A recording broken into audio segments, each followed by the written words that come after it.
салом. боварӣ дорам ки боре ҳам боша ин духтарака шумо дидагӣ ҳастед ва мешиносед. Зайнаб Ҳалал инвеститсия. ва ғайр аз ин гуна сайтҳо дар шабакаҳои иҷтимоӣ хело ҳам зиёд шуда истодаанд. бисёриҳо фикр мекунанд ин духтар тоҷик аст, аммо хато мекунанд.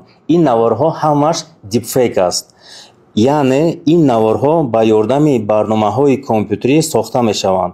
рӯи аслии одамро иваз карда шуморо фиреб мекунанд. баъди тамошои ин наворҳо шуморо ба телеграм-канал таклиф мекунанд ва дар он ҷо ба шумо ваъдаҳои бардруғ дода, боварии шуморо ба даст оварда аз шумо пул талаб мекунанд. ҳатто барои боварии шумо литсензияҳои қалбакӣ сохта ва кортҳои Тоҷикистон, мисол Душанбе Сити равон мекунанд. шумо бошад корти тоҷикиро дида боваритон зиёдтар мешавад. вале аз он тарафи телеграм ягон одами тоҷик ва тоҷикистониҳо нест. ин гуна кортҳоро дроб мегӯянд, яъне як нафар корти бонкии худашро ба сеюм нафар медиҳад ва сеюм нафар корти шуморо барои қаллобӣ истифода мебарад. аллакай чандин нафарон ба фиреби ин гуна қаллобон бовар карда пул партофта ва аз пулашон маҳрум шуданд. мақсади ин навор дар он аст ки мо шуморо хотиррасон карда истодаем.